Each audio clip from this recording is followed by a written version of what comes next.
Bismillahirrahmanirrahim. Alhamdulillahirabbil alamin wassalatu wassalamu ala asyrafil anbiya'i wal mursalin nabiyina Muhammadin wa ala alihi wa sahbihi ajma'in amma ba'du. Faya ayyuhal hadirun wal hadirat, assalamualaikum warahmatullahi wabarakatuh.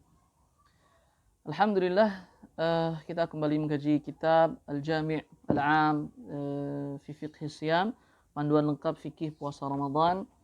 Dan pada hari ini insyaallah kita akan membahas tentang keutamaan bulan Ramadan. Penulis yaitu Syekh Muhammad bin Ali Al-Halawa hafizahullah ta'ala, beliau mengatakan keutamaan bulan Ramadan yang pertama adalah bulan Al-Quranul Karim. Bulan Al-Quranul Karim. Kita lihat bagaimana keistimewaannya. Malaikat mana? Siapakah malaikat yang paling baik, yang paling mulia, bahkan beliau adalah pemimpinnya para malaikat. Malaikat Jibril alaihissalam. Kenapa sebabnya? Salah satunya adalah karena tugas beliau yaitu menurunkan wahyu dari Allah Subhanahu wa taala kepada para nabi dan rasul. Yang salah satunya adalah karena beliau ditugaskan untuk menurunkan Al-Qur'an.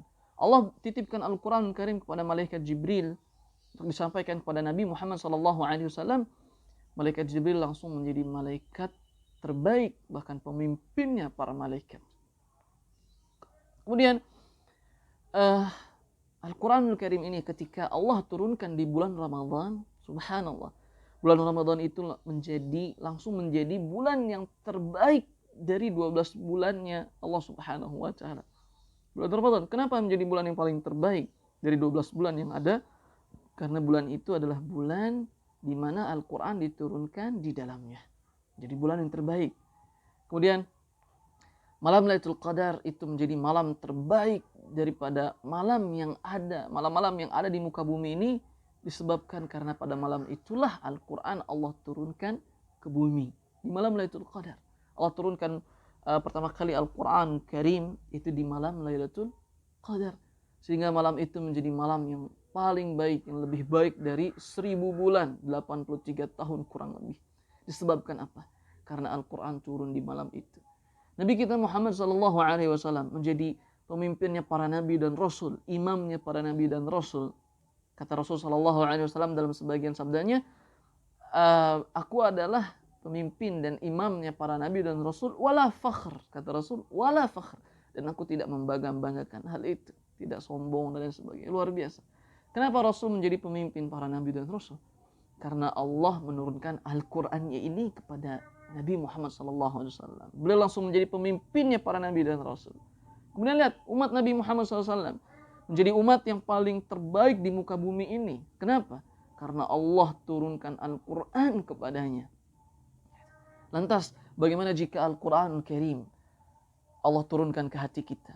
Dengan cara kita membacanya, kita menghafalnya, kita bacanya dalam Al-Quran, dalam salat-salat kita. Maka niscaya hati kita itu akan menjadi hati yang paling baik pula. Karena ada Al-Quran di dalamnya. Lantas bagaimana jika akhlak kita adalah Al-Quran Karim? Kehidupan sehari kita adalah Al-Quran Karim. Muamalah kita adalah Al-Quran Karim. Jual beli kita adalah Al-Quran Karim. Semua yang kita lakukan itu adalah praktek dari Al-Quran Karim. Maka niscaya orang itu akan menjadi orang yang terbaik. Kenapa? Karena pada dirinya semua itu terdapat Al-Quranul Karim. Oleh karenanya bulan Ramadan ini menjadi bulan yang paling utama. Kenapa? Karena Allah turunkan Al-Quran di dalamnya. Oleh karenanya, salah satu hikmahnya adalah, mari generasi kita ini, kita ajari mereka baca dan hafal Al-Quranul Karim. Agar generasi itu menjadi generasi yang terbaik.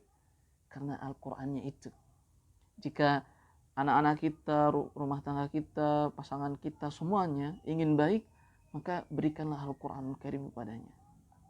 Maka Allah akan memberikan kebaikan kepada generasi itu karena mereka mengambil Al-Quranul Karim ini. Subhanallah. Nah, kemudian yang kedua, keutamaan ini bulan Al-Quran, Allah Subhanahu wa taala berfirman dalam surat Al-Baqarah ayat 185, "Syahrul Ramadan alladzi unzila fihi al-Quran hudan lin-nas wa bayyinatin minal huda wal furqan." Nah, syahrul Ramadan, bulan Ramadan ini adalah bulan yang Allah turunkan di dalamnya itu Al-Quran Karim sebagai hudan, petunjuk. Makanya Al-Quran itu harus menjadi petunjuk. barang siapa yang Al-Qur'annya belum menjadi petunjuk hidupnya, petunjuk solusi setiap masalahnya, maka ada masalah pada orang itu. Barang siapa yang Al-Qur'annya belum menjadi petunjuk bagi dirinya, maka pasti ada yang salah pada dirinya itu. Maka haruslah jadikanlah Al-Qur'an Al-Karim sebagai petunjuk kita. Bagaimana caranya? Mengkajinya, mengikuti kajian-kajian Islam. Seperti ini salah satunya. Kemudian petunjuk linnas untuk orang-orang. Wa bayyinati minal huda wal furqan. Wal furqan. Dan menjadi pembeda. Nah, maka barang siapa yang Al-Quran telah dia baca, telah dia hafal, tapi Al-Quran itu belum kunjung memberikan Al-Furqan kepadanya, sehingga Al-Furqan itu bisa membedakan mana yang baik, mana yang buruk, mana yang halal, mana yang tidak halal, mana yang perintah Allah, mana yang bukan perintah Allah dan Rasulnya.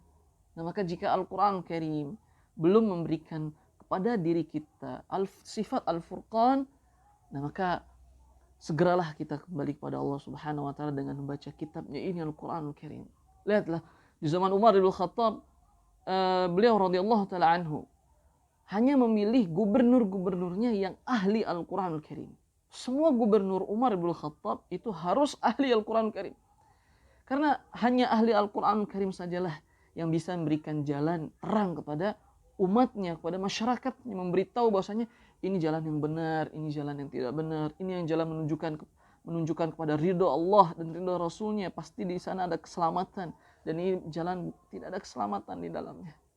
Nah, makanya ahli Quran itu menjadi pemimpin di zaman Umar bin Khattab. Gubernur-gubernurnya haruslah dari ahli Al-Quranul Karim, sehingga zaman Umar bin Khattab selama kurang lebih 10 tahun itu negeri-negeri muslim sangatlah makmur, luar biasa. Karena pemimpin-pemimpinnya, gubernur-gubernurnya adalah ahli Al-Quranul Karim. Maka generasi kita ini harus diberi Al-Quranul Karim agar mereka bisa menjadi anak yang baik, anak yang luar biasa. Gitu. Solusi untuk menyelesaikan masalah generasi hari ini yang luar biasa susahnya dan pergaulan bebas di mana-mana, gitu. Salah satunya adalah didik mereka dengan Al-Quranul Karim. Nah, kemudian yang kedua adalah wajib bagi Allah untuk memasukkannya ke surga. Wajib bagi Allah untuk memasukkannya ke surga. Nabi SAW bersabda, barang siapa yang beriman kepada Allah dan Rasulnya dan mendirikan salat dan berpuasa di bulan Ramadan, maka wajib bagi Allah untuk memasukkannya ke surga. Yang ketiga, Nabi SAW bersabda, jadi Ramadan adalah bulan ampunan. Keutamaan bulan Ramadan adalah bulan ampunan. Nabi SAW bersabda, man shoma Ramadana imanan wahtisaban ghufira lahu ma taqaddama min dzambih. Barang siapa yang berpuasa Ramadan penuh dengan keimanan. Maksudnya adalah dia beriman. Ini adalah perintah Allah Subhanahu wa taala kepadanya. Kemudian dia ihtisaban, berpuasa itu karena imannya kepada Allah. Ini adalah perintah Allah yang harus saya tunaikan, dan hanya untuk berharap pahala di sisi Allah Subhanahu wa taala, maka Allah Subhanahu wa taala akan mengampuni dosa-dosanya yang telah lalu. Inilah dari dua hadis inilah sebab kenapa para salafus soleh sudah 6 bulan sebelum datang Ramadan mereka selalu berdoa, Allahumma ballighna Ramadan. Ya Allah, sampaikanlah kami pada bulan Ramadan. Inilah hikmahnya, yaitu bulan ampunan, agar diampuni oleh Allah Subhanahu wa taala tadi. Barang siapa yang beriman kepada Allah dan Rasulnya dan mendirikan salatnya 5 waktu dan puasa bulan Ramadan, wajib bagi Allah untuk mengampuni dosanya.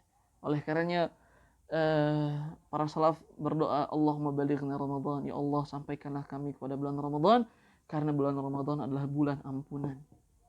Allah Subhanahu wa taala akan mengampuni dosa kita sebanyak apapun dosa kita, selama kita datang kepada Allah Subhanahu wa taala dengan penuh kejujuran. Apapun dosa yang telah kita lakukan, selama kita mengangkat tangan kepada Allah dan berdoa, ya Allah ampunilah dosaku dengan penuh penyesalan, maka Allah Subhanahu wa taala akan mengampuni dosa kita. Kata Allah, aku tidak peduli seberapa banyak dosa hambaku, maupun sebanyak buih di lautan, atau sebanyak lautan, atau sebanyak bumi dan seisinya. Asalkan dia datang kepadaku dengan jujur, meminta ampun kepadaku, niscaya aku ampuni, dan aku tidak akan peduli akan banyaknya dosa itu. Subhanallah. Semoga Allah Subhanahu wa taala menjadikan kita sebagai ahli Quran, dan semoga Allah Subhanahu wa taala menjadikan kita sebagai hambanya yang diampuni dosa-dosanya seluruhnya di bulan Ramadan nanti mendatang. Allahumma amin. Ya Allah, sampaikanlah kami semua kepada bulan Ramadan. Allahumma amin. Wa akhiru da'wana alhamdulillahi rabbil alamin. Subhanakallahumma wa bihamdika asyhadu an la ilaha illa anta astaghfiruka wa atubu ilaik. Thumma assalamu alaikum warahmatullahi wabarakatuh.